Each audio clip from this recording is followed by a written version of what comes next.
దేవుని వాక్యాన్ని ధ్యానం చేద్దాం. సామెతల గ్రంథము 25వ అధ్యాయము 4వ వచనాన్ని ధ్యానం చేద్దాం. సామెతల గ్రంథము 25వ అధ్యాయం 4వ వచనం. వెండిలోని మస్టు తీసివేసిన ఎడల పుటము వేయువాడు పాత్ర ఒకటి సిద్ధపరచును. చాలండి. ఇక్కడ చదువుకున్న లేఖన భాగాన్ని ధ్యానం చేసినప్పుడు వ్రాయబడినటువంటి మాటలు ఏమిటంటే, వెండిలోని మస్టు తీసివేసిన ఎడల పుటము వేయువాడు పాత్ర ఒకటి సిద్ధపరచును.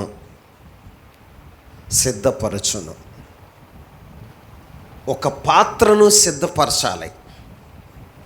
ఒక పాత్రను సిద్ధపరచడానికి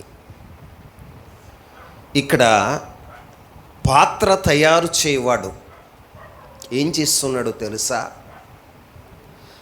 ఒక పాత్రను, ఒక వెండి పాత్రను తయారు చేయాలనుకుంటే, ఒక బంగారు పాత్రను తయారు చేయాలనుకుంటే, లేకపోతే లోహపు పాత్రను తయారు చేయాలంటే, ఆ తయారు చేయవాడు ఏం చేయాలి? ఆ తయారీదారుడు ఎవరో కాదండి, మన ప్రియ పరలోకపు తండ్రి. ఆమేన్. ఆ లోహం ఎవరో కాదు, నీవు నేను. అయితే దేవుని ఉద్దేశం ఏంటంటే, నిన్ను తను వాడుకునే ఒక పాత్రగా, ఆమేన్, వాడుకునే ఒక పాత్రగా, లేకపోతే నిన్నొక ఆశీర్వాదకరమైన పాత్రగా సిద్ధపరచాలని నా ప్రభు ఇష్టపడుతున్నాడు. ఆమేన్. ఆయన నిన్నొక ఘనమైన పాత్రగా సిద్ధపరచాలని ఆయన ఇష్టపడుతున్నాడు. ఈ రాత్రి ఆయన నీ ద్వారా పని చేయటానికి ఇష్టపడుతున్నాడు. ఈ రోజున దేవాతి దేవుడు నిన్ను ఒక ఘనమైన పాత్రగా చేయటానికి ఆయన ఇష్టపడి నిన్ను సిద్ధపరుస్తున్నాడు. ఆమేన్. నిన్ను సిద్ధపరుస్తున్నాడు.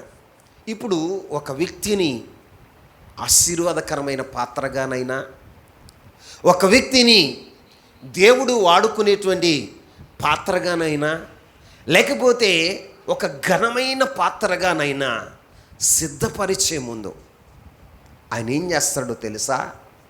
పాత్రను సిద్ధపరిచే ముందు ఆయన ఏం చేస్తాడంటే, ఇప్పుడు వెండి పాత్రను సిద్ధపరచటానికి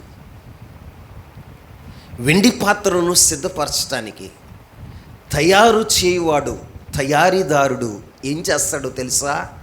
ముందుగా ముడి సరుకును తీసుకుంటాడు. ఏం తీసుకుంటాడు? ముడి సరుకును తీసి ఆ ముడి సరుకు నుండి కొంత భాగాన్ని వేరుపరిచేవాడుగా ఉంటాడు. ఆమేన్. ఏం చేస్తాడు? వేరుపరిచేవాడుగా ఉంటాడు. ఉదాహరణకి అబ్రహాముని మీరు చూడండి. అబ్రహాముని దేవుడు ఒక ఆశీర్వాదకరమైన పాత్రగా చేయాలనుకున్నాడు. ఏ పాత్రగా? ఆశీర్వాదమైన పాత్రగా చేయాలనుకున్నాడు. ఆశీర్వాదమైన పాత్రగా సిద్ధపరచటానికి అబ్రహాముని దేవుడు ఏం చేశాడో తెలుసా? ముందుగా అబ్రహాముని తన యొక్క బంధుమిత్రాదుల నుండి, సొంత దేశము నుండి, సొంత గ్రామము నుండి, తను చేస్తున్న వృత్తి నుండి దేవుడు ఏం చేశాడో తెలుసా? వేరుపరిచిన వాడగా ఉన్నాడు. ఏం చేశాడు? వేరుపరిచిన వాడగా ఉన్నాడు. ఇప్పుడు ఒక పాత్రను సిద్ధపరచాలి అంటే ముందు ఏం జరగాలో తెలుసా? ఏం జరగాలి అంటే వేరుపాటు జరగాలి. ఆమేన్. ఇప్పుడు ఉదాహరణకి దైవజనుడైన మోషే ద్వారా దేవుడు ఒక మందసాన్ని తయారు చేయాలనుకున్నాడు. మందసాన్ని తయారు చేయాలనుకున్నప్పుడు దేవుడు చెప్పాడు, అయ్యా నాకు మందసాన్ని తయారు చేసే ముందు మందసాన్ని తయారు చేసే ముందు ఈ మందసానికి తుమ్మకర్ర కావాలి. ఏ కర్ర? నల్ల తుమ్మకర్ర కావాలి. తుమ్మకర్ర కావాలి. ఆ తుమ్మకర్ర కావాలి అంటే ముందు ఏం చేయాలి? చెట్టు నుండి, చెప్పండి, చెట్టు నుండి వేరు చేయాలి. వేరు చేయకుండా చెక్కొత్తదా? మాట్లాడాలి. వేరు చేయకుండా చెక్కొత్తదా? ముందు చెట్టు నుండి వేరు చేసి ఏం చేయాలో తెలుసా? దాన్ని మిషన్ మీదో లేకపోతే ఉలిపెట్టో ఏం చేయాలో తెలుసా? దాన్ని చెక్కాలి. ఏం చేయాలి? చిత్రిక పట్టాలి. ఏం పట్టాలి? చిత్రిక పట్టాలి. అలాగే ఇక్కడ దేవుడు నిన్ను నన్ను కూడా ఒక ఘనమైన పాత్రగా సిద్ధపరచాలనుకుంటున్నాడు. ఆమేన్.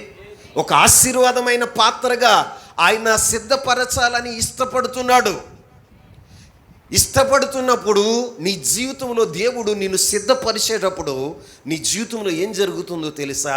నిన్ను వేరు చేస్తూ ఉంటాడు. ఏం చేస్తూ ఉంటాడు? ఎక్కడి నుండి వేరు చేస్తాడు? లోకము నుండి నిన్ను వేరు చేస్తాడు. పాపము నుండి వేరు చేస్తాడు.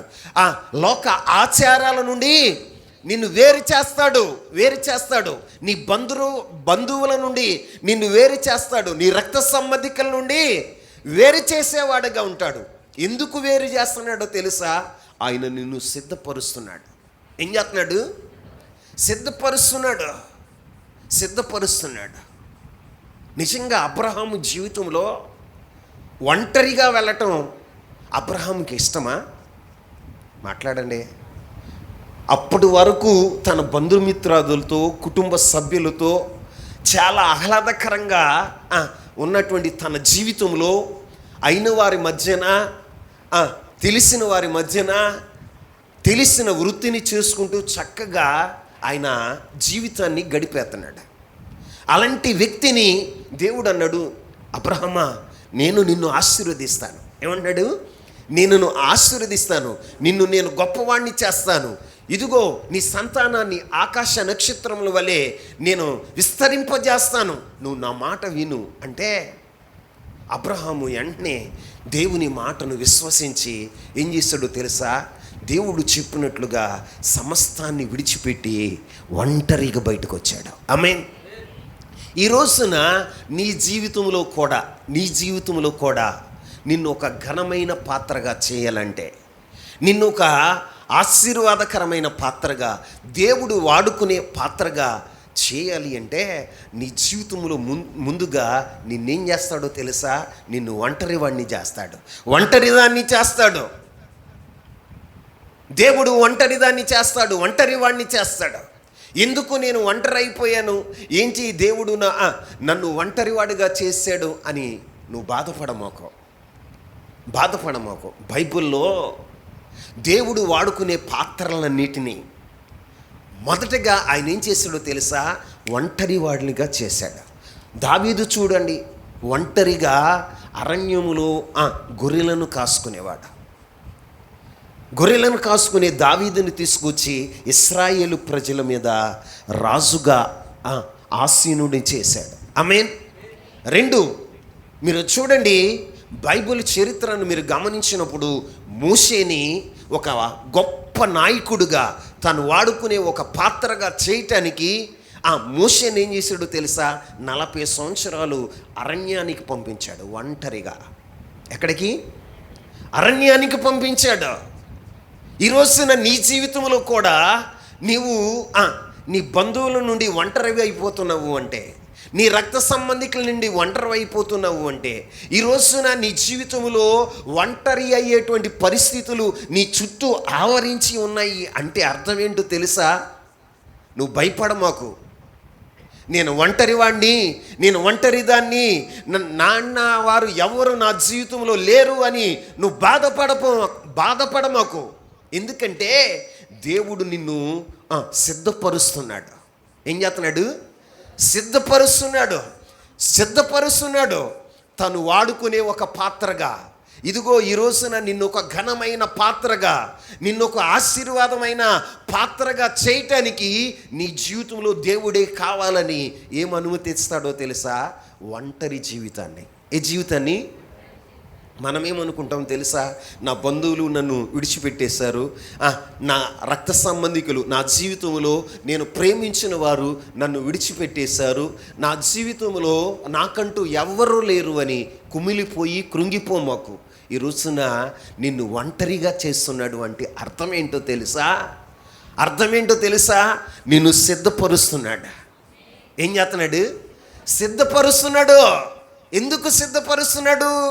ఘనమైన పాత్రగా చేయటానికి, ఆయన వాడుకునే పాత్రగా చేయటానికి, నిన్నొక ఆశీర్వాదకరమైన పాత్రగా ఆయన చేయటానికి నిన్ను ముందుగా ఏం చేస్తున్నాడో తెలుసా? ఒంటరిని చేస్తున్నాడు.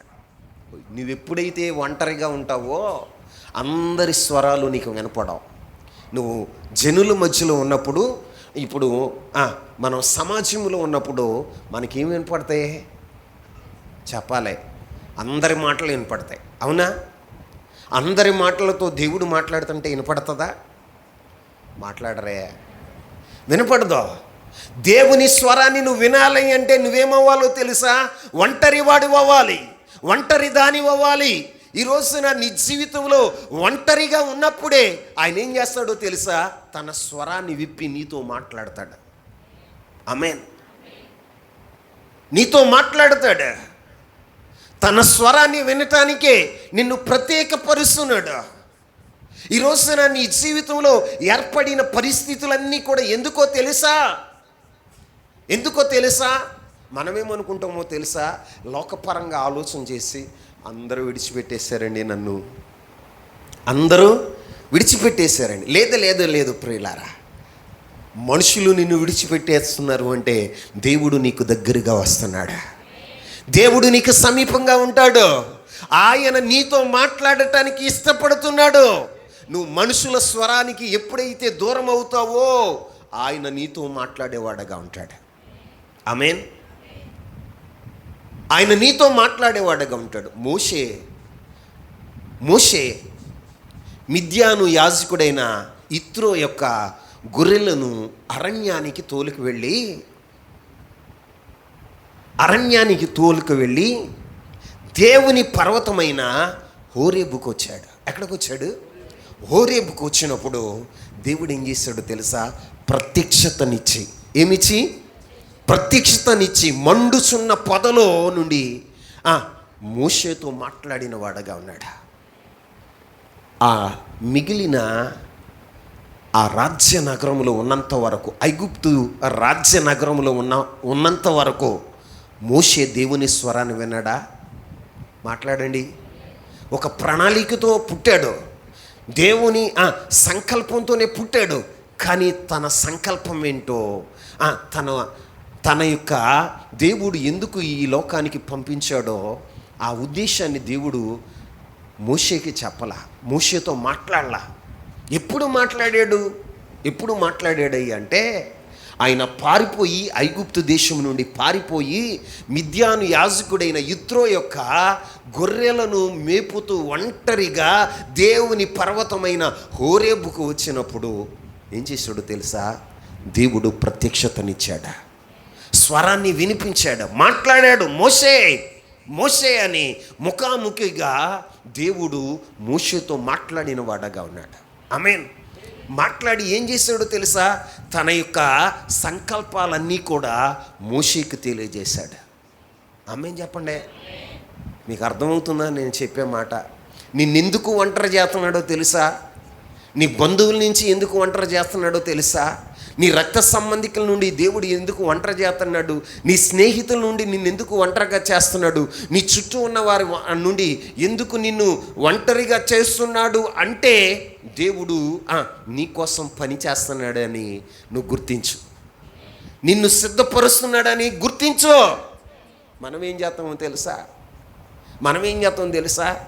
మనల్ని ఒంటరి స్థితికి దేవుడు అప్పగించేతే దేవుడు కూడా నా మీద కనికరం లేదు, దేవుడు కూడా నాతో మాట్లాడట్లేదు, దేవుడు కూడా నాకు యాంటీగా మారిపోయాడని నోటికొచ్చినట్లు మాట్లాడతాం. కానీ దేవుని ప్రణాళిక వేరు, దేవుని సంకల్పం వేరు.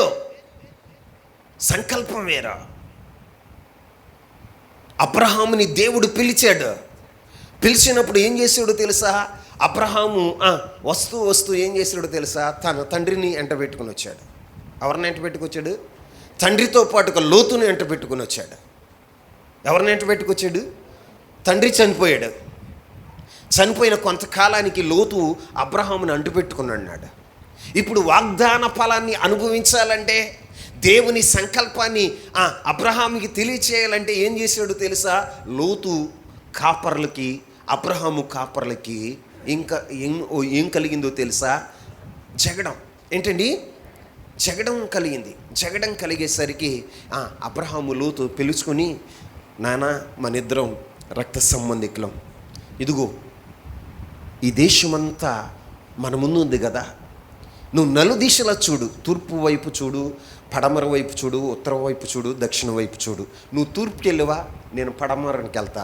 నువ్వు ఉత్తరానికి వెళ్ళేవా, నేను దక్షిణానికి వెళ్తున్నా. మన ఇద్దరం గొడవాడుకోకూడదు, మనం రక్త సంబంధికులం. కాబట్టి మనము నువ్వేదో ఒక దిశకి వెళ్ళు, నేను ఒక దిశకి వెళ్తాను అంటే లోతు అబ్రహాముని విడిచిపెట్టి సొదొమ గొమొర్రా ప్రాంతానికి వెళ్ళాడు. ఏ ప్రాంతానికి? సొదొమ గొమొర్రా ప్రాంతానికి వెళ్ళాడు. వెళ్ళిన వెంటనే అబ్రహాము దేవుని వైపు కన్నులెత్తి చూశాడు. ఎటువైపు? దేవుని వైపు కన్నులెత్తి చూస్తే, అబ్రహమా నువ్వు కన్నులెత్తి నువ్వు నలుదిశలో చూడు. ఏమన్నాడు? నలుదిశలో చూడు. ఇక్కడ నుండే నువ్వు నలుదిశలో చూడు. నువ్వు ఎంత లెక్క చూడగలుగుతావో అంత లెక్క నీకు నేను స్వాస్థ్యంగా ఇస్తాను. ఆమేన్. అబ్రహాము చెప్పాడు, అప్పుడు మాట్లాడాడు. అప్పుడు దాకా అబ్రహాముతో దేవుడు మాట్లాడలా. పిలిచాడు కానీ దేవుడు మాట్లాడలా. కానీ లోతు ఎప్పుడైతే అబ్రహామును విడిచిపెట్టాడో, ఇప్పుడు అబ్రహాము ఒంటరి అయిపోయాడు. ఏమైపోయాడు? ఒంటరి వాడైపోయాడు. అప్పుడు అబ్రహాముతో దేవుడు మాట్లాడుతున్నాడు. ఆమేన్. ఈ రోజున నీ జీవితంలో కూడా దేవుడు నిన్ను ఒంటరి చేస్తున్నాడంటే నువ్వు కుమిలిపోమాకు. ఈ రాత్రి ఎందుకో దేవుడు నీకు ఒక పాఠాన్ని నేర్పించడానికి ఇష్టపడ్డాడు. మీరేమనుకుంటున్నారో నాకు తెలియదు, కానీ మనల్ని దేవుడు ఒంటరి చేస్తున్నాడు అంటే ఆయన మనల్ని సిద్ధపరుస్తున్నాడని మనం గుర్తించాలి. ఏం చేయాలని? సిద్ధపరుస్తున్నాడని గుర్తించాలి. ఎందుకు సిద్ధపరుస్తున్నాడు? నిన్నొక ఘనమైన పాత్రగా చేయబోతున్నాడు, ఆశీర్వాదకరమైన పాత్రగా చేయబోతున్నాడు. తను వాడుకునే తన చేతిలో ఒక భూషణ కిరీటంగా నిన్ను చేయటానికి ఆయన ఏం చేస్తున్నాడో తెలుసా? నిన్ను ఒంటరిని చేస్తున్నాడు. ఏం చేస్తున్నాడు? మనం ఒంటరి అయిపోగానే ఏమంటున్నాం? అయ్యా నేను ఇంటి మీద ఒంటరి పిసుకుని విలపిస్తున్నానయ్యా. ఏం చేస్తున్నా? ఇంటి మీద ఒంటరి పిసుకుని విలపిస్తున్నానయ్యా, దిక్కులేని ఆగరనైపోయానయ్యా. ఆగరుతో దేవుడు ఎప్పుడు మాట్లాడాడో తెలుసా? అబ్రహాముని విడిచిపెట్టిన తర్వాత దేవుడు మాట్లాడాడు. ఆమేన్. ఆగరు పట్ల, ఆగరి కుమారుని పట్ల దేవుని యొక్క సంకల్పాన్ని ఎప్పుడు తెలియచేశాడో తెలుసా? ఒంటరి అయిపోయినప్పుడు. ఎప్పుడు? ఒంటరి అయిపోయినప్పుడు. నీ జీవితంలో ఒంటరిని చేస్తున్నాడంటే ఆయన నిత్య సంకల్పాలు తెలియచేయటానికి నిన్ను ఒంటరిని చేస్తున్నాడు. ఆయన ప్రణాళికలు నీకు తెలియచేయటానికి నిన్ను ఒంటరిని చేస్తున్నాడు. ఈ రోజున నేనంటాను, దేవుడు నిన్ను ఒంటరిగా చేస్తున్నాడు అంటే నిన్ను సిద్ధపరుస్తున్నాడు. ఏం చేస్తున్నాడు? సిద్ధపరుస్తున్నాడు. నీ కొరకు పని చేస్తున్నాడు. ఇప్పుడు ఒంటరిగా ఉన్నప్పుడు ఆయన నాకు కనపట్లేదు అనుకో, మాకు నీ ప్రక్కనే ఉన్నాడా? ఆమేన్ చెప్పండి. ఆయన నీ ప్రక్కనే ఉన్నాడు. ఆయన ఏమనుకుంటున్నాడో తెలుసా? నీవు నా స్వరాన్ని మాత్రమే వినాలి. ఎవరి స్వరం? దేవుని స్వరాన్ని మాత్రమే నువ్వు వినాలి. ఇంతవరకు లోకము స్వరాన్ని విన్నావు, నీ బంధువుల స్వరాన్ని విన్నావు, నువ్వు నీ స్నేహితుల స్వరాన్ని విన్నావు. నువ్వు వినవలసిన ఆయన స్వరాన్ని నువ్వు నువ్వు వినట్లేదు కూడా. అందుకే నిన్నేం చేస్తున్నాడో తెలుసా? ఒంటరిని చేస్తున్నాడు. ఆమేన్. దేవుని సంకల్పం ఎంత గొప్పది. ఒక వెండి పాత్రను తయారు చేసేవాడే ముడి సరుకును వేరుపరుస్తాడు. ఏం చేస్తాడు? గనిని తీసుకుంటాడా? చెప్పండి, గనంత తీసుకొస్తాడా? అంత తీసుకుంటాడు. తీసుకుని దాన్ని వేరుపరుస్తాడు. ఆమేన్, ఆమేన్ చెప్పండి. ఈ రోజున నీ జీవితంలో కూడా నా దేవుడు నిన్ను సిద్ధపరుస్తున్నప్పుడు నిన్నేం చేస్తాడో తెలుసా? ఒంటరిని చేస్తాడు. ఏం చేస్తాడు? ఒంటరి తనాన్ని చూసి ఏయ్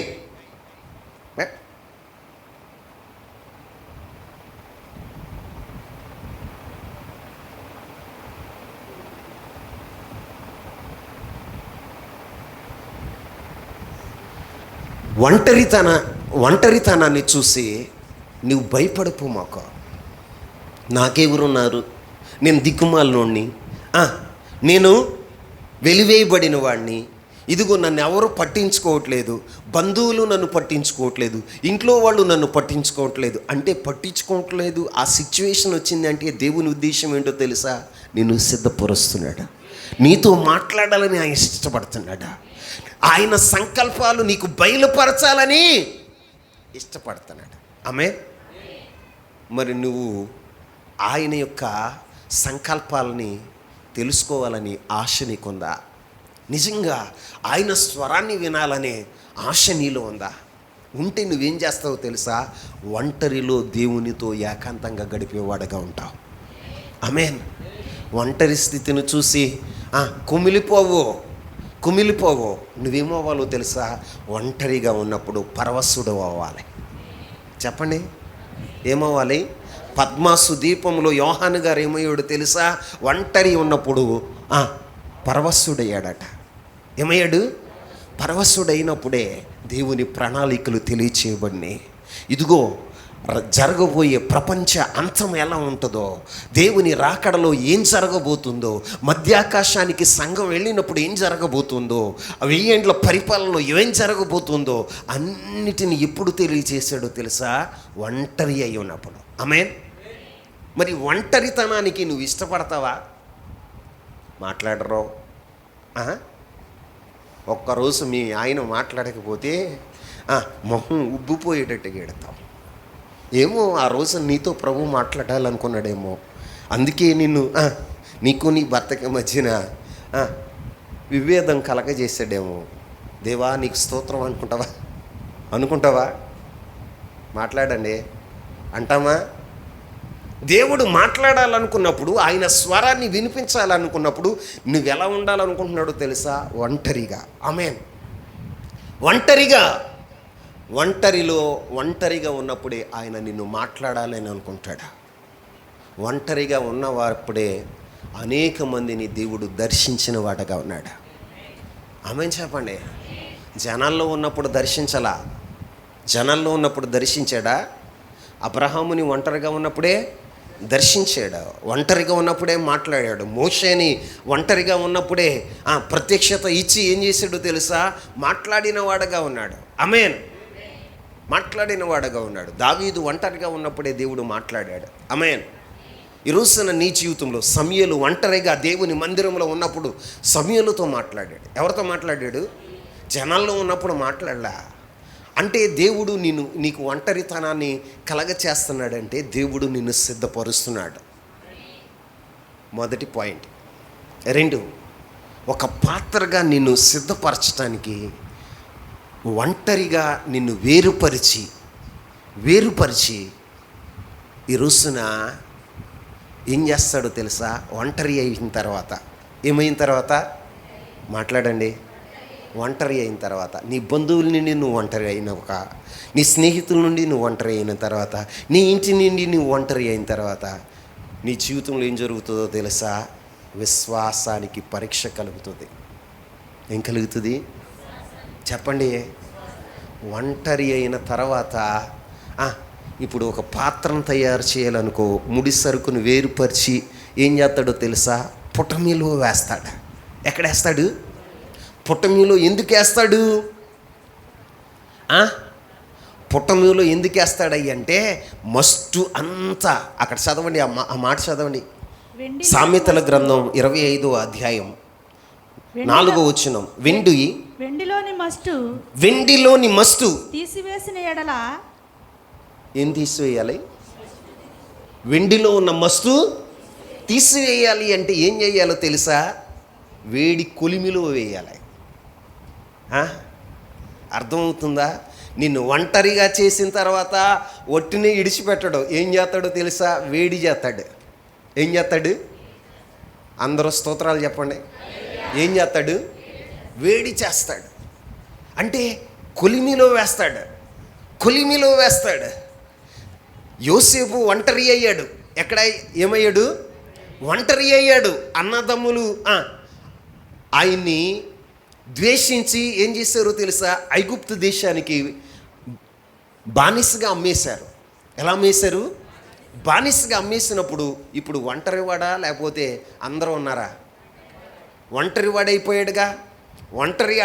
ఒంటరివాడు అయిపోయిన తర్వాత అక్కడ ఆయన చేసిన పని ఏంటో తెలుసా? బానిసత్వం. ఏంటండి? అంటే శ్రమ పడ్డాడు. ఏం పడ్డాడు? శ్రమ పడ్డాడు. ఆ ఒంటరి అయిన తర్వాత దేవుడు ఏం చేశాడో తెలుసా? వేడి చేయటం మొదలుపెట్టాడు. ఏం చేయటం మొదలుపెట్టాడు? కొలిమి వెలిగించాడు. ఏం వెలిగించాడు? నీ జీవితంలో కూడా కొలిమి వెలిగిస్తాడు, వేడి చేస్తాడు, పుటమి వేస్తాడు. ఎందుకో తెలుసా? ఆయన పుటం వేసేది ఎందుకు? పుటం వేసేది ఎందుకు? నీలో ఉన్న మస్తంతా కూడా తొలగిపోవటానికి. ఎందుకు? నీలో ఉన్న అపవిత్రత తొలగిపోవటానికి. ఈ రోజున నీ జీవితంలో ఉన్నటువంటి దేవునికి విరోధమైన భావాలన్నీ కూడా తొలగిపోవటానికి ఆయన నీకు ఏమి ఇస్తాడో తెలుసా? శ్రమలను అనుమతిస్తాడు. కొంతమంది జీవితాల్లో క్రైస్తవులకు అర్థం కాదు. ఏమంటారో తెలుసా? వీడికేంట్రా ఇన్ని శ్రమలు, వీడికేంట్రా ఇన్ని శోధనలు, ఈ కుటుంబం ఏంట్రా, ఒకప్పుడు చాలా బాగుంది అంటే ఇప్పుడు దేవుడు ఏం చేస్తున్నాడు తెలుసా? నిన్ను సిద్ధపరుస్తున్నాడు. తన యొక్క మహిమ రాకడ కొరకు నిన్ను సిద్ధపరుస్తున్నాడు. తను వాడుకునే ఒక అమూల్యమైన పాత్రగా నిన్ను సిద్ధపరుస్తున్నాడు. ఈ రాత్రి నువ్వు తెలుసుకోవలసిందేదో ఏంటో తెలుసా? నిన్ను ఒక ఆశీర్వాదకరమైన పాత్రగా ఆయన సిద్ధపరుస్తున్నాడు. కాబట్టే నిన్ను కొలిమిలో వేశాడు. అసలు నిన్ను పాత్రగా చేయాలని ఆయనకి ఆలోచన లేకపోతే నిన్ను కొలిమిలో వేయడు. కొలిమిలో వేయడు. కొంతమంది అనుకుంటారు, మాకే ఎందుకు వచ్చినాయి శ్రమలు? ఏమొచ్చినాయి? ఎందుకు వచ్చినాయో తెలుసా? నిన్ను పరీక్షించి, నిన్ను పరిశోధించి, నీ జీవితంలో ఒక అమూల్యమైన పాత్రగా చేయటానికి, నీకు ఓర్పుని నేర్పటానికి. చూడండి, యాకోబు పత్రిక 1వ అధ్యాయం 2వ వచనం నుంచి 4వ వచనం వరకు చదువుదాం. యాకోబు పత్రిక 1వ అధ్యాయం 2వ వచనం నుంచి 4వ వచనం వరకు చదువుదాం. నా సహోదరులారా, మీ విశ్వాసమునకు కలుగు పరీక్ష ఓర్పును పుట్టించినని ఎరిగి మీరు నానా విధములైన శోధనలో పడినప్పుడు అది మహా ఆనందమని ఎంచుకొనుడి. మహా ఆనందమని ఎంచుకొనుడి. మీరు సంపూర్ణులను అనునాంగులను ఏ విషయములోను కొదువలేని వారునై ఉండునట్లు ఓర్పు తన క్రియను కొనసాగింపనీయుడి. యాకోబు భక్తుడు చెప్తున్న మాట ఏంటో తెలుసా? ఓ ప్రియమైన నా సహోదరులారా, నా ప్రియమైన నా సహోదరిలారా, మీ విశ్వాసమునకు కలుగు పరీక్ష మీకు ఏం కలగజేస్తుందో తెలుసా? ఓర్పును పుట్టించును. ఏం పుట్టుతుంది? నీకు ఒక సింహాసనం మీద కూర్చోబెట్టాలనుకో, ఓర్పు లేనోడిని కూర్చోబెడితే ఏం చేస్తాడు? మాట్లాడండి. ఆడి పరిపాలన ఎట్లా ఉంటుంది? పిచ్చితొక్కుల పరిపాలనలాగా ఉంటుంది. ఏ పరిపాలన? పిచ్చితొక్కుల పరిపాలనలాగా ఉంటుంది. అందుకే దేవుడు ఏం చేస్తాడో తెలుసా? మోషేని ఇశ్రాయేలు ప్రజలకు నాయకుడిగా చేయటానికి ఎక్కడికి పంపించాడో తెలుసా? అరణ్యానికి పంపించాడు. అరణ్యంలో ఒంటరిగా ఆయన్ని శ్రమ పెట్టాడు. ఆ శ్రమల్లో మోషే ఏం నేర్చుకున్నాడో తెలుసా? సాత్వికాన్ని నేర్చుకున్నాడు. ఏం నేర్చుకున్నాడు? గొర్రెల వెంబడి తిరుగుతా ఆయన నేర్చుకున్నది ఏంటో తెలుసా? సాత్వికాన్ని నేర్చుకున్నాడు. అందుకే భూమి మీద మోషే లాంటి సాత్వికుడు ఎవరు లేరంట. ఏంటి మోషే లాంటి, అంతకుముందు ఎలాంటోడు, చాచి కొడితే ఐగుప్తుడు ఒక్క దెబ్బకి చచ్చిపోయాడు. అంటే రోషం కలిగిన వాడు, కోపంతో నింపబడినవాడు, ఆగ్రహంతో నింపబడినవాడు. అలాంటి ఆగ్రహాన్ని, ఆ కోపాన్ని అంతటిని కూడా తీసివేయటానికి ఆయన ఏం చేశాడో తెలుసా? అరణ్యానికి పంపించాడు. బాబు, నువ్వు ఇక్కడ ఉన్నావు అంటే ఇశ్రాయేలు ప్రజలు ఏదన్నా కాని పని చేశారనుకో, లాగ్ కొట్టి అందరిని నీవే నశింపజేసేస్తావు. నువ్వు అలా ఉండకూడదు, నువ్వు సాత్వికుడిగా మారాలి. ఇదిగో నేను వాడుకునే ఒక అమూల్యమైన ఘనమైన పాత్రగా నువ్వు ఒక మంచి నాయకుడిగా ఉండాలి అంటే నువ్వు పాఠం నేర్చుకోవాలి. ఏం నేర్చుకోవాలి? పాఠం నేర్చుకోవాలి. లేకపోతే ఏం చేస్తాడో తెలుసా? ఆ కోపంతో, ఆగ్రహంతో ప్రజలను ఐగుప్తు దేశానికి తీసుకెళ్ళడం, మధ్యలోని ఈయన నశింపజేసేస్తాడని దేవుడికి తెలిసి ఏం చేశాడో తెలుసా? ఆయన్ని విశ్వాసాన్ని పరీక్షించటానికి అరణ్యానికి పంపించాడు. ఎక్కడికి పంపించాడండి? ఊరికి నీ జీవితంలో శ్రమ పెట్టడో దేవుడు, ఊరికినే శ్రమ పెట్టడు. నీకు పాఠాన్ని నేర్పించడానికి శ్రమలు పెట్టేవాడుగా ఉంటాడు. ఆమేన్. అమ్మా గట్టిగా పట్టుకోండి, గట్టిగా పట్టు, వదలమ్మా. చూడండి, ఎందుకు మనకి శ్రమ పెడతాడు, శోధనల గుండా పంపిస్తాడు, మన జీవితంలో ఎందుకు ఆయన ప్రతికూలతలో మనల్ని నడిపిస్తాడు అంటే అర్థం ఏంటో తెలుసా? దేవుడు మనల్ని, మన జీవితానికి ఓర్పు నేర్పించాలనుకుంటున్నాడు. ఏం నేర్పించాలనుకుంటున్నాడు చెప్పండి? ఓర్పును నేర్పించాలనుకుంటున్నాడు. తగినటువంటి పాత్రగా నిన్ను చేయాలనుకుంటున్నాడు. తగిన పాత్రగా మిమ్మల్ని చేయాలనుకుంటున్నాడు. కాబట్టే దేవుడు ఏం చేస్తున్నాడో తెలుసా? శ్రమలను చుట్టూ అగ్నిగుండాన్ని లేపుతున్నాడు. దీన్ని మాట్లాడండి. అగ్నిగుండం ఎందుకు? ఈ వెండిని ఎక్కడికి తీసుకొచ్చాడో తెలుసా? పుటమిలోనికి తీసుకొచ్చాడు. ఎక్కడికి? ముడి సరుకు నుండి వేరుపరిచి దాన్ని శుద్ధమైన వెండిగా, శుద్ధమైన బంగారంగా చేయటానికి, ఆ వెండిలో ఉన్న మస్తును తీసివేయటానికి ఆయన ఏం చేశాడో తెలుసా? అగ్నిని, చెప్పండి, అగ్నిలో వేసి అగ్నిని ఏం చేశాడో తెలుసా? ఎక్కువ చేసిన వాడుగా ఉన్నాడు. అంటే నీ జీవితంలో ఏం చేశాడో తెలుసా? వేడి చేయటం మొదలెట్టాడు. ఏం చేయటం మొదలెట్టాడు? వేడి చేయటం మొదలుపెట్టాడు. ఎందుకు వేడి చేస్తున్నాడో తెలుసా? ఎందుకు శ్రమలు వస్తున్నాయో తెలుసా? ఎందుకు శోధనలు వస్తున్నాయో తెలుసా? ఇక్కడ యాకోబు భక్తుడు అంటున్నాడు, మీకు శ్రమ కలిగినప్పుడు మహదానందం అనుకోండి అంట. ఏమనుకోండి? చెప్పండి, చెప్పండి, చెప్పండి. అది మహదానందమని ఎంచుకొని. నిజంగా ఏ క్రైస్తవుడు అన్నా ఎంచుకుంటాడా? ఏమండి, ఎంచుకుంటాడా? మహదానందం అని ఎంచుకుంటాడా? యేసుక్రీస్తు ప్రభువారు ఏం చేశాడో తెలుసా? తన ముందు ఉంచబడిన ఆనందం కొరకు సిలువను సహించిన వాడగా ఉన్నాడు. దీన్ని సిలువను సహించిన వాడగా ఉన్నాడు. ఏంటి ఆయన ముందున్న ఆనందం అంటే? ప్రజలందరూ విమోచించబడుతున్నారు, ప్రజలందరూ తన రాజ్య వారసులుగా చేయబడుతున్నారు, తన భార్యగా వారు మార్చబడబోతున్నారు అని మహదానందంతో ఆయన ఉన్నాడు. కాబట్టి ఇంత శ్రమైన ఓర్చుకోవటానికి ఆయన ఇష్టపడిన వాడుగా ఉన్నాడు. ఎలా ఎంచుకున్నాడో తెలుసా? ఆనందంగా ఎంచుకున్నాడు. నీ జీవితంలో కూడా దేవుడు ఊరికే నీ శ్రమలని అనుమతించడం. ఆమేన్. అనుమతించడం. శ్రమ కలిగినప్పుడు నీకేం జరుగుతుందో తెలుసా? శ్రమలు కలుగుతూ ఉన్నప్పుడు నీ జీవితంలో ఒక నూతన మార్పు వస్తూ ఉంటుంది. ఏమవుతుంది? నూతన మార్పు వస్తూ ఉంటుంది. ఆ నూతన మార్పు ఏంటో తెలుసా? నీ జీవితం మీద ఉన్న, నీ పాత జీవితంలో ఉన్నటువంటి ఆశలు ఇప్పుడు ఉండవు. ఉంటాయా? నీకు శ్రమలు వచ్చే కొందిగా మునుపున్న వాటి మీద ఆశ నీకు తగ్గిపోతుంది. ఏమైపోతుంది? తగ్గిపోతుంది. ఇంకేమవుతుందో తెలుసా? ముందున్నటువంటి ఆకర్షణ మీద, లేకపోతే ఏవైతే నిన్ను ఆనందింపచేసినాయో, ఏ విషయాలైతే నువ్వు కోరుకున్నావో అవన్నీ నాకు వద్దురా, దేవుడు నిన్ను నలుపుతున్న కొద్దిగా ఎలా ఉండాలనుకుంటావు తెలుసా? ఒంటరిగా ఉండాలి. ఎలా ఉండాలి? ఒంటరిగా ఉండాలి. దేవుని స్వరాన్ని వినాలి. ఒంటరిగా ఒకప్పుడు నువ్వు ఎలాంటి మనస్తత్వమో తెలుసా?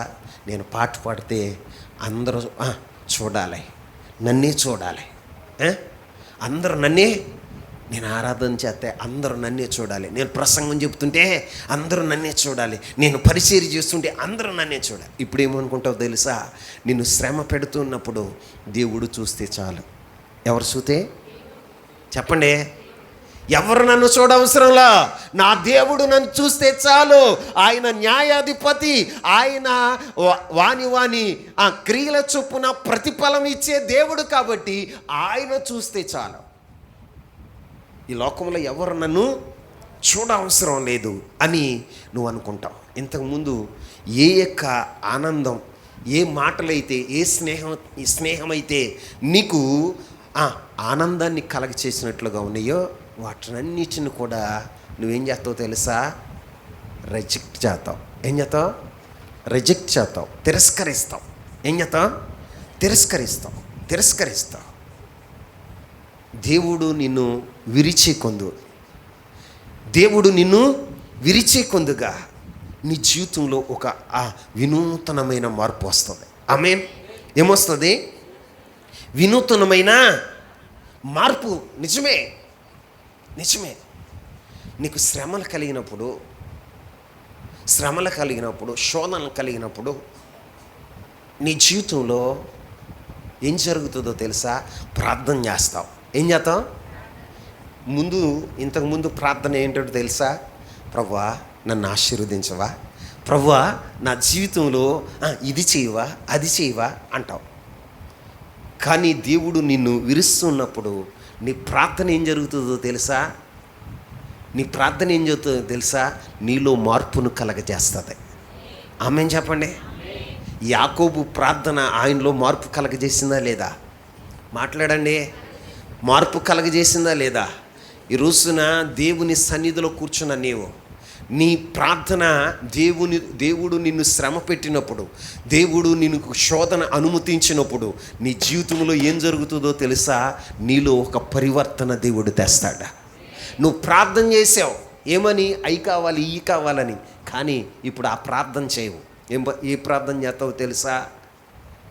నన్ను మార్చు ప్రభువా. ఏం చేస్తావు? నన్ను మార్చయ్యా, నిశ్చితానుసారంగా నడిచే మంచి మనస్సు నాకు దయచేయి. నా ఆలోచనలు వద్దయ్యా, నా ఆలోచనలు నీకొద్దయ్యా, నాకొద్దయ్యా.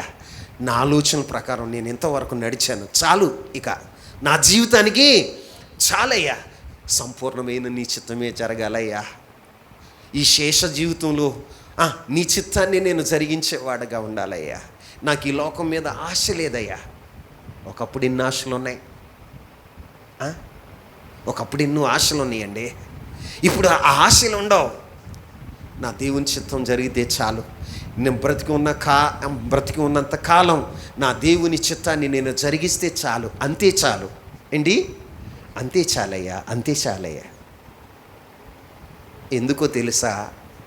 శ్రమలు నీ జీవితంలో ఒక మార్పును కలగచేస్తాయి. ఆమేన్ చెప్పండి. మార్పును కలగచేస్తాయి. దేవుని ఔన్నత్యాన్ని గుర్తించేటట్లుగా, దేవుని మహిమ ప్రభావాలు నువ్వు ఎరుగునట్లుగా శ్రమలు నిన్ను తోడ్పడతాయి. శ్రమ లేకపోతే దేవుని మహిమ ప్రభావం నీకేం తెలుస్తుంది చెప్పండి?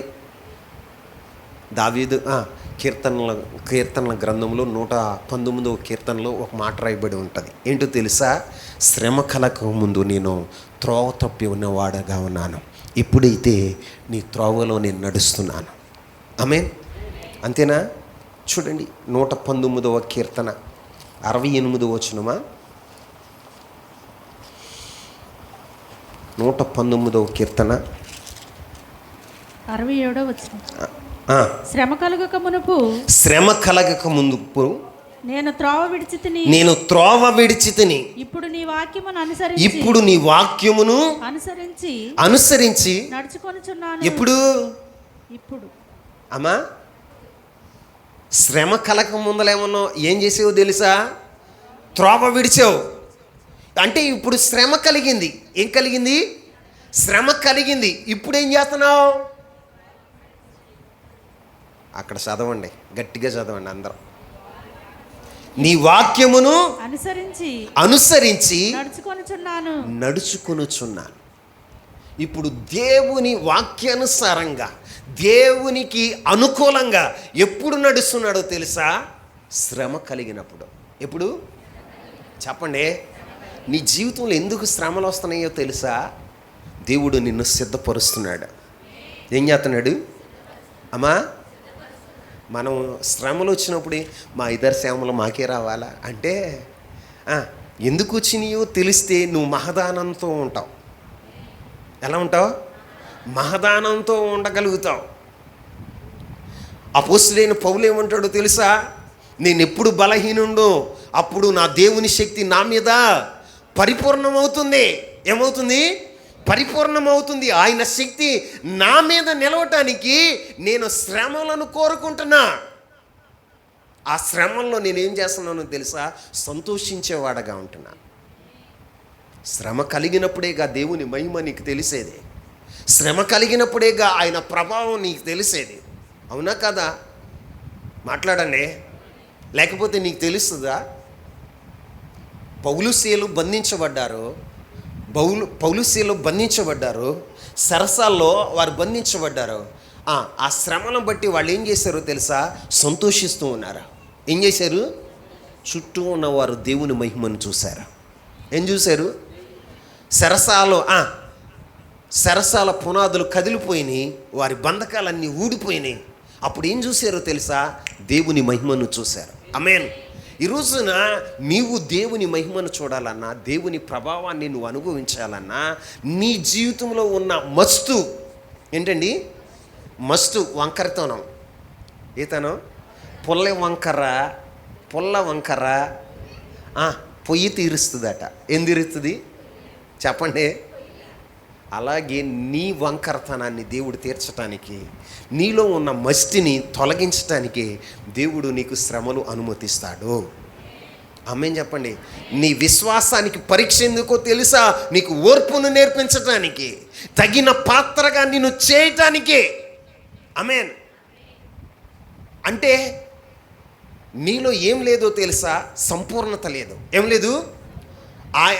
ఆయన చేయాలనుకున్న పాత్రకి నీలో ఏం లేదో తెలుసా? యోగ్యత లేదు. ఏం లేదు?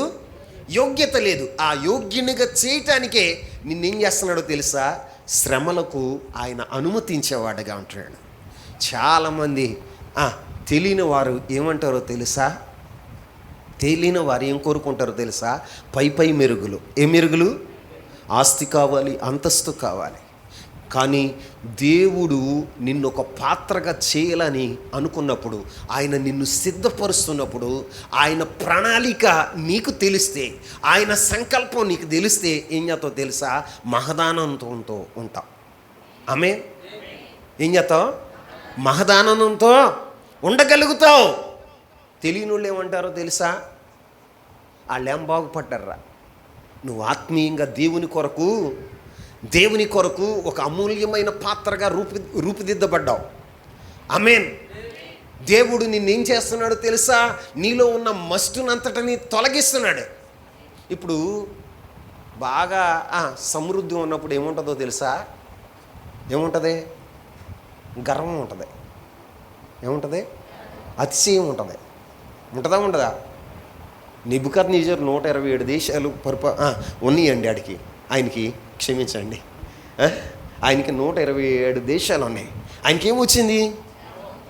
ఏమొచ్చింది? మాట్లాడరా? గర్వం వచ్చింది. ఆయన గర్వాన్ని దించడానికి ఏం చేశాడో తెలుసా? గద్దెని దించాడు. ఎందుకు దించాడో తెలుసా? నిన్ను నేలను ఎందుకు కూర్చోబెడతాడో తెలుసా? ఆయన మీద ఆధారపడతావని. ఎవరి మీద? దేవుని మీద ఆధారపడతావని. నీ జ్ఞానాన్ని, నీ బలాన్ని, నీ అతిశయాన్ని విడిచిపెట్టి దేవుని మీద సంపూర్ణంగా ఆనుకుంటావని, ఆధారపడతావని దేవుడు నిన్ను నేల మట్టుకు కూర్చోబెడతాడు. ఎక్కడ కూర్చోబెడతాడు? అయ్యా సమస్తాన్ని చేయగలిగిన దేవుడు నువ్వేనయ్యా, నువ్వు సర్వశక్తిమంతుడు అయ్యా, సింహాసనాలు ఇచ్చేది నువ్వు, రాజ్యాన్ని పరిపాలించేది నువ్వు, ఏర్పరిచేవాడు నువ్వు, ఏదైనా చేయగలిగిన వాడు నువ్వు అని ఎప్పుడు నీకు జ్ఞానోదయం అవుతుందో అప్పుడు దేవుడు ఏం చేస్తాడో తెలుసా? పైకి లేపుతాడు. నువ్వు పడి ఉన్న స్థానంలో నుంచి, ఏ స్థానంలో నుంచి? పడి ఉన్న స్థానంలో నుండి, పెంట కుప్పల మీద నుండి మరలా నిన్ను లేపి సింహాసనం మీద కూర్చోబెడతాడు. ఆమేన్ చెప్పండి. ఈ రోజున దేవుడు ఎందుకు నిన్ను నేలకల్లా పడవేశాడు అంటే అర్థం ఏంటో తెలుసా? నిన్ను అక్కడ విడిచిపెట్టేయాలని కాదు. నా దేవుని ప్రణాళిక అది కాదు, నా దేవుని ఉద్దేశం అది కాదు. నీకు ఓ పాఠం నేర్పాలని. ఆ పాఠం ఏంటో తెలుసా? సంపూర్ణంగా దేవుని మీద ఆధారపడతావని. ఎవరి మీద చెప్పండి? నీ జ్ఞానం మీద కాదు, నీ బలగం మీద కాదు, నీ ధనం మీద కాదు, నీకున్నటువంటి ఎడ్యుకేషన్ మీద కాదు, నీ వ్యాపారం మీద కాదు, నీకు ఉన్నటువంటి ఈ లోకపరమైన వాటి మీద, వేటి మీద నువ్వు ఆధారపడకూడదు. ఎవరి మీద ఆధారపడాలో తెలుసా? దేవుని మీదే ఆధారపడాలి. ఆమేన్. దేవుని మీదే ఆధారపడితే దేవుడు ఏం చేస్తాడో తెలుసా? నిశ్చయంగా నిన్ను మర్చిపోడు. దేవుడు ఏం చేస్తాడో తెలుసా? పెంట కుప్పల మీద ఉన్న వాళ్ళని లేపి సింహాసనం మీద కూర్చోబెడతాడు. దీనులను రాజులతో పాటుగా కూర్చోబెడతాడు. ఆమేన్ చెప్పండి. మరి అంత సామర్థ్యం కలిగిన వాడు నా ప్రభు అయిన యేసు క్రీస్తు ప్రభువారు. అది నువ్వు ఎరగాలని ఆయన ఏదైనా మాట్లాడండి. మనం పాడతాంగా, ఏమని? ఏమైనా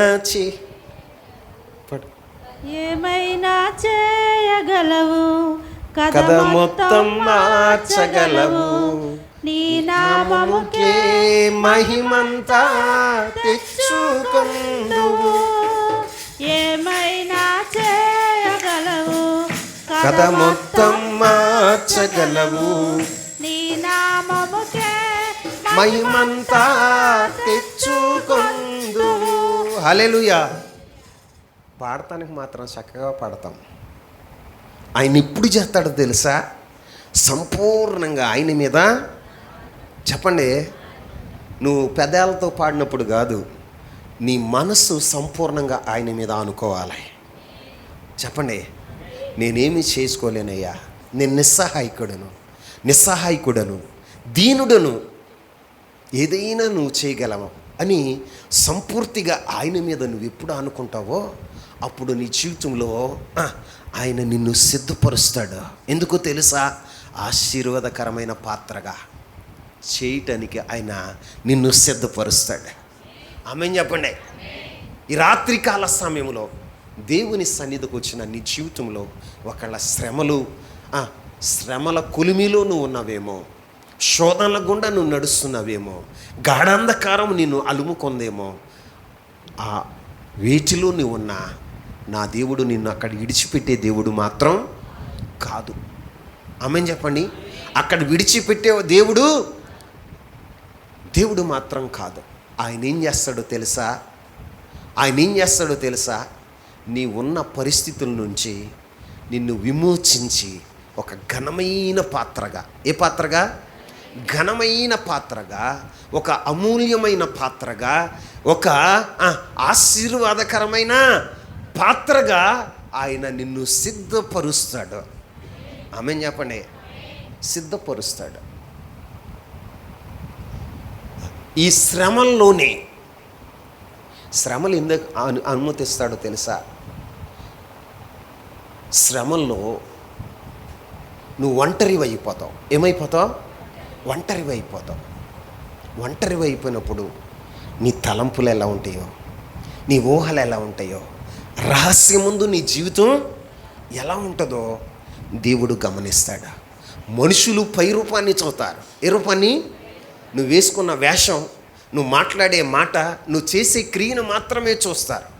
కానీ నువ్వు ఒంటరిగా ఉన్నప్పుడు నీ యొక్క తలంపులు ఎంత పవిత్రంగా ఉన్నాయి. నువ్వు ఒంటరిగా ఉన్నప్పుడు శ్రమల్లో ఉన్నప్పుడు, శోధనలో ఉన్నప్పుడు నీ తలంపులు ఎంత పవిత్రంగా ఉన్నాయి, నీ నోటి మాటలు ఎంత యథార్థంగా ఉన్నాయి అని ప్రభు చూస్తాడండి. యోసేపుని ఒంటరిగా విడిచిపెట్టేశాడు. ఐగుప్తు దేశంలో ఒంటరిగా ఉన్నప్పుడు పోతీఫరు భార్య ఆమె ఏం చేసిందో తెలుసా? ఆయనను బలవంతం చేసింది. ఏం చేసింది? పాపం చేయని బలవంతం చేస్తే ఆయన హృదయాంతరంగం ఏమని తలస్తుందో తెలుసా? అయ్యో, నా దేవునికి విరోధంగా ఇంత పాపం నేను ఎలా కట్టుకోను అని యోసేపు తలంచాడట. ఎలా తలంచాడు? మాట్లాడండి. అన్ని తలుపులు తెరవబడి ఉన్నాయి పాపం చేయటానికి. కానీ యోసేపు యొక్క తలంపులు ఎలా ఉన్నాయో తెలుసా? పరిశుద్ధంగా ఉన్నాయి. ఎలా ఉన్నాయి చెప్పండి. నేను దేవుని సంబంధిని, దేవుడు నాకు ప్రత్యక్షత ఇచ్చాడు, నా దేవుడు నన్ను రాజుగా చేస్తానన్నాడు, నా దేవుడు నన్ను ఏలికగా చేస్తానన్నాడు, ఇదిగో ఈ దీన స్థితిలో నన్ను విడిచిపెట్టడు, ఎప్పుడో ఒక రోజున నన్ను దర్శిస్తాడు, దర్శించిన రోజున నా స్థితిని మారుస్తాడు అనే తలంపులతో పరిశుద్ధతను కాపాడుకున్నాడు. ఏం కాపాడుకున్నాడు? పరిశుద్ధతను కాపాడుకున్నాడు. నువ్వు కాపాడుకుంటున్నావా? పరిశుద్ధతను కాపాడుకుంటున్నావా? నీ తలంపులు పరిశుద్ధంగా ఉంటున్నాయా? ఒంటరిగా ఉన్నప్పుడు నీ తలంపులు పరిశుద్ధంగా ఉంటున్నాయా? నీ యొక్క క్రియలు పరిశుద్ధంగా ఉంటున్నాయా? నీ పరిశుద్ధతను చూసే నీకు సింహాసనాన్ని సిద్ధపరుస్తాడు. నీ ఒంటరి స్థితిలో నువ్వు ఉన్న పరిశుద్ధతను బట్టే దేవుడు ఏం చేస్తాడో తెలుసా? నిన్ను హెచ్చించేవాడుగా ఉంటాడు. నీ జీవితంలో పాపం, కడుపు నిండా పాపం పెట్టుకుని, కుశుద్ధం పెట్టుకుని, నీ జీవితంలో అపవిత్రతను పట్టుకుని నన్ను ఇది చెయ్య అది చెయ్య అంటే చాలు ఏమంటాడు? చాలని చెవులు మూసుకుంటాడు ఆయన. చాలమ్మా, నేను వినలేకపోతున్నాను, నేను చూడలేకపోతున్నాను, నువ్వు నా కళ్ళ ముందుకు రామ్మకు. ఏమంటాడు చెప్పండి? కారణం ఏంటో తెలుసా? మనలో పరిశుద్ధంగా ఉండాలన్న ఆలోచన లేదా? కానీ దేవుడు ఏం నేర్పాలనుకుంటున్నాడు తెలుసా? నిన్ను శ్రమల పెట్టైనా త్రోవలోనికి తీసుకురావాలనుకుంటున్నాడు. చెప్పండి, ఎక్కడికి తీసుకురావాలనుకున్నాడు? తొడగుట్టి నర్రం తీంచేసరికి ఏమన్నాడు తెలుసా? అయ్యా నేను మోసగాడిని. ఏమన్నాడు? అయ్యా నేను మోసగాడిని, నేను యాకోబునయ్యా అంటే కరెక్ట్గా ఒప్పుకున్నా. యథార్థతను చూశాడు. ఏం చూశాడు? యథార్థవంతులను దేవుడు బలపరచటానికి సర్వలోకము ఆయన కన్నులు సంచారం చేస్తూ ఉన్నాయి. నీలో యథార్థత చూడగలిగినప్పుడు, నీలో పరిశుద్ధతను చూడగలిగినప్పుడు, ఒంటరి స్థితిలో నీవు పరిశుద్ధతను కాపాడుకోగలిగితే ఆయన ఏం చేస్తాడో తెలుసా? రహస్యమైన నీ జీవితాన్ని చూసి ఆయన సింహాసనం మీద కూర్చోబెడతాడు. ఆమేన్. నిన్ను ఊరినే కూర్చోబెడతాడా? నిన్ను ఊరినే కూర్చోబెడతాడు అనుకుంటున్నావా? 5 సంవత్సరాలు 2 సంవత్సరాలు ఉండి పదవులు కాదు ఆయన ఇచ్చేది. అర్థమవుతుందా? ఆయన నీ పరిశుద్ధతను చూసి నిన్ను సింహాసనం మీద కూర్చోబెట్టేవాడుగా ఉంటాడు. అందుకే నీకు ఏం కలిగితే ఉంటాయో తెలుసా? శ్రమలు వస్తాయి. క్రైస్తవుడికి శ్రమ కలగటం మేలయ్యాను. ఏమయ్యాను? మేలయ్యాను. శ్రమ కలుగుట నాకు మేలయ్యాను అంటాడు. మరి నీ జీవితంలో ఎప్పుడన్నా అనుకున్నావా? ఎందుకు శ్రమలకు అనుమతించాడయ్యా అంటే, నిన్ను శ్రమ పెడుతున్నాడు అంటే అర్థం ఏంటో తెలుసా? నీకు శోధనలు వస్తున్నాయి అంటే, నీ జీవితంలో ప్రతికూలతలు వస్తున్నాయి అంటే ప్రభు నిన్ను సిద్ధపరుస్తున్నాడు. ఏం చేస్తున్నాడు? ఆయన ప్రణాళిక వేరు, మన ప్రణాళిక, మన తలంపులు వేరు, ఆయన తలంపులు. మన ఏంటంటే బాహ్యంగా చూస్తాం, కానీ ఆయన అంతరంగికంగా చూస్తాడు. ఆమేన్. ఈ రోజున నీకు శ్రమలను అనుమతించాడంటే దేవుడు నీ కొరకు పని చేస్తున్నాడు. చెప్పండి. దేవుడు నీ కొరకు పని చేస్తున్నాడు. సైతాన్ ఏం చేస్తుందో తెలుసా? ఈ శ్రమల్లో ఏమంటుందో తెలుసా? దేవుడు నిన్నెప్పుడో విడిచిపెట్టేశాడు. ఏమంటుంది? దేవుడు నిన్నెప్పుడో విడిచిపెట్టాడు. ఓ భక్తి భక్తి భక్తి భక్తి అంటావుగా, ఏడి నీ దేవుడు మౌనంగా ఉన్నాడని పని చేయట్లేదు అనుకోమోకండి. ఆయన మౌనంగా ఉన్నా నీ కోసం పని చేస్తున్నాడు. ఆయన రహస్యంగా ఉన్నా నీ కొరకు పని చేస్తున్నాడు. నువ్వు ఏమనుకుంటావు, నీ ప్రార్థనకి వెంటనే సమాధానం రాకపోతే దేవుడు నా ప్రార్థన ఆలకించట్లేదు, దేవుడు నా కోసం పని చేయట్లేదు అని అనుకోమాకో, పొరపాటు చేయకో. దేవుడు ఆయన నీ కోసం పని చేస్తూనే ఉన్నాడు. ఆమేన్ చెప్పండి. పని చేస్తున్నాడు. అందుకే నువ్వు తెలుసుకోవలసిన విషయం ఏంటంటే, నీకు అగ్ని వేడి పెరుగుతుంది అంటే అర్థం ఏంటి? వేడి పెరుగుతుందంటే అర్థం ఏంటి? దేవుడు నిన్ను సిద్ధపరుస్తున్నాడు, నీ మలినాన్ని తొలగిస్తున్నాడు, నీ అపవిత్రతను తొలగిస్తున్నాడు, నీ అక్రమాన్ని తొలగిస్తున్నాడు. ఈ రోజున నీలో ఉన్న మస్టుని అంతటిని తొలగించి శుద్ధమైన సువర్ణంగా నిన్ను చేస్తున్నాడు. ఆమేన్. శుద్ధమైన సువర్ణంగా చేస్తాడు. మస్టు తొలగించటానికి అగ్నిగుండంలో కొలిమిలో వేస్తున్నాడు. ఎక్కడ? అర్థమవుతున్నాయా?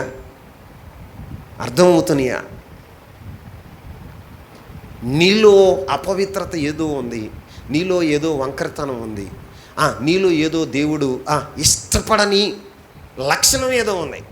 దాన్ని తొలగించటానికి ఆయన ఏం చేస్తున్నాడో తెలుసా? నీకు అగ్నిని పెంచుతున్నాడు. ఏం చేస్తున్నాడు చెప్పండి?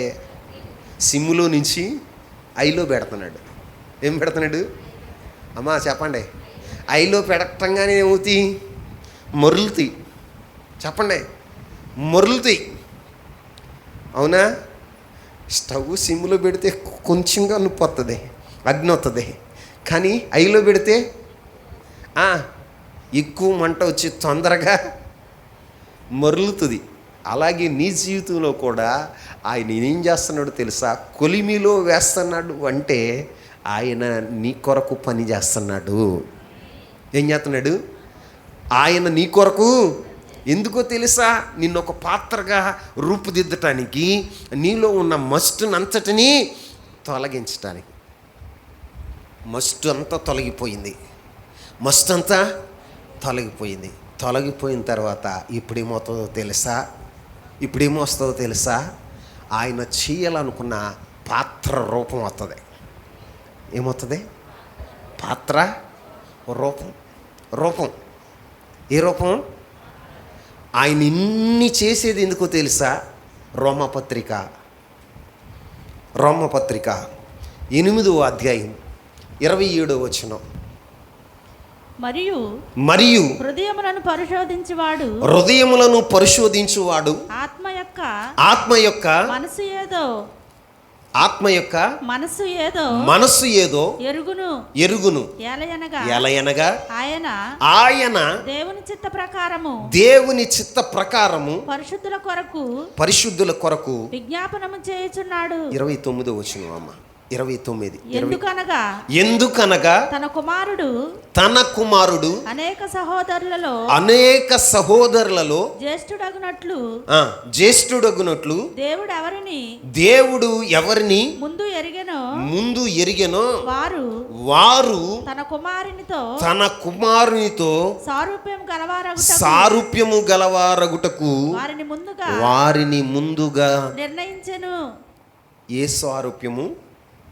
కుమారునితో స్వారూప్యము. చెప్పండి. అంటే కుమారుని యొక్క స్వారూప్యము కలగటానికి ముందుగా ఆయన నిర్ణయించిన వాడగా ఉన్నాడు. దేవుని స్వారూప్యము నీకు రాగానే, అంటే క్రీస్తు ప్రభు వారి యొక్క స్వారూప్యము నీకు రాగానే దేవుడు ఏం చేస్తాడో తెలుసా? తన మహదైశ్వర్యమునంతా నీకు అనుగ్రహించేవాడగా ఉంటాడు. తన మహదైశ్వర్యమునంతటి నీకు అనుగ్రహించేవాడగా ఉంటాడు. ఆయన ఏం చేస్తాడో తెలుసా? నీకు ఆ స్వారూప్యం రాగానే ఆయనతో కూడా తన ప్రక్కనే సింహాసనం మీద కూర్చోబెట్టుకుంటాడు. ఇక్కడ రా, కూర్చో. ఏమంటాడు? కూర్చో, పరిపాలన చేయి. నిన్ను ఏం చేస్తున్నానో తెలుసా? నిన్ను ఏలుబడి చేసే పాత్రగా చేతనా. ఏ పాత్ర? మాట్లాడండి. ఏలుబడి చేసే పాత్ర. నువ్వు ఎప్పుడైతే క్రీస్తు స్వారూప్యంలోకి వస్తావో పరలోక సంబంధమైన ప్రతి ఆశీర్వాదాన్ని నువ్వు పొందుకోగలుగుతావు. ఆమేన్. పరలోక సంబంధమైన ప్రతి ఆశీర్వాదం ఇహపరమందు కూడా నువ్వు ఆశీర్వదించబడిన వ్యక్తిగా నువ్వు ఉండగలుగుతావు. మరి ఈ రోజున నీ జీవితంలో ఆయన నిన్ను అమూల్యమైన పాత్రగా చేయటానికే నిన్ను వేరుపరుస్తున్నాడు, నిన్ను కొలిమిలో వేస్తున్నాడు, నీకు రూపుదిద్దుతున్నాడు. ఏం దిద్దుతున్నాడు? మాట్లాడండి. ఏ రూపం? క్రీస్తు స్వారూప్యం. చెప్పండి. క్రీస్తు యొక్క స్వారూప్యం. క్రీస్తు యొక్క స్వారూప్యాన్ని నీవు కలిగి ఉండాలని ముందుగానే నిన్ను నిర్ణయించుకున్నాడు, నిన్ను ఏర్పరచుకున్నాడు. ఆమేన్ చెప్పండి. నువ్వు ఎందుకు వచ్చావో తెలుసా? నిన్ను ఎందుకు పిలుచుకున్నాడో తెలుసా? లోకంలో నుంచి, పాపములో నుంచి నిన్ను ఎందుకు పిలుచుకున్నాడో తెలుసా? ఆయన స్వారూప్యం నీలో రావాలని. ఆయన స్వారూప్యం నీలోనికి వచ్చినప్పుడు నిన్నేం చేస్తాడో తెలుసా? ఘనమైన పాత్రగా, ఆశీర్వాదకరమైన పాత్రగా, నిన్ను ఒక అమూల్యమైన పాత్రగా ఆయన చేతులు ఒక భూషణ కిరీటంగా ఆయన నిన్ను వాడుకునేవాడగా ఉంటాడు. ఆమేన్ చెప్పండి. నువ్వెప్పుడైతే క్రీస్తు స్వారూప్యంలోనికి నువ్వు మార్చబడతావో ప్రపంచానికి నిన్ను ఎత్తి చూయించేవాడగా ఉంటాడు, నిన్ను ఆశీర్వదించేవాడగా ఉంటాడు. ఆయన అనుకున్న స్వారూప్యం నీకు రాగానే నీ పట్ల, నీ కుటుంబం పట్ల ఆయనకున్న తలంపులన్నిటి కూడా నెరవేర్చేవాడగా ఉంటాడు. అందుకే ఆయన ఏం చేస్తున్నాడో తెలుసా? నిన్ను కొలిమిలో వేస్తున్నాడు, పాత్రను సిద్ధపరచడానికి. ఏం సిద్ధపరచడానికి? పాత్రను సిద్ధపరచడానికి. సిద్ధపరిచిన తర్వాత ఆ పాత్రను ఏం చేస్తాడో తెలుసా? తన మహదైశ్వర్యంతో నింపుతాడు. దీంతో చెప్పండి. తన మహదైశ్వర్యంతో నిన్ను నింపేవాడుగా ఉంటాడు. ఈ రాత్రి దేవుని సన్నిధానానికి వచ్చిన నీ జీవితంలో ఆయన మహదైశ్వర్యంతో నువ్వు నింపబడదువుగాక. నింపబడాలంటే నువ్వు సిద్ధపరిచిన పాత్రగా మారాలి. ఆమేన్. ఇప్పుడైతే నిన్ను పాత్రగా సిద్ధపరుస్తాడో ఖాళీ పాత్రగా ఉంచుతాడు ఆయన. చెప్పండి. తన మహదైశ్వర్యంతో నింపి నిన్ను నిండు పాత్రగా. ఏ పాత్రగా? నిండు పాత్రగా. నువ్వు నిండుతావు, ఇతరులను నింపగలిగిన పాత్రగా నిన్ను చేస్తావు. అబ్రహాములో దేవుడు ఏది చూడాలనుకున్నాడో అది వచ్చిన తర్వాత అబ్రహాముని ఎలా మార్చాడో తెలుసా? ఆయన ఆశీర్వదించబడటమే కాదు, ఆయన ద్వారా అనేక మంది ఆశీర్వదించబడినటువంటి వాడిగా అబ్రహామును రూపుదిద్దాడు. ఆ యొక్క ఆశీర్వాదానికి నిన్ను, నీ కుటుంబాన్ని కూడా నా ప్రభు వారసునిగా చేయనుగాక. ఆయన నిన్ను సిద్ధపరుస్తున్నప్పుడు ఆయన చేతులకు నువ్వు అప్పగించుకో. ఏం చేయాలి? ఆయన సిద్ధపరుస్తున్నప్పుడు అప్పగించుకుంటే ఆయన అనుకున్న పాత్రగా నిన్ను రూపుదిద్ది తన మహదైశ్వర్యంతో నిన్ను నింపి నిన్ను ఆశీర్వాదానికి పాత్రుడుగా నిన్ను చేయునుగాక. అట్టి కృప పరిశుద్ధాత్మ దేవుడు మనందరికీ దయచేయునుగాక. మోకరిస్తారా? చేతులెత్తుతారా? మనసారా దేవుని సన్నిధిలో ప్రార్థన చేయండి. ఈ రాత్రి ప్రభువా నాతో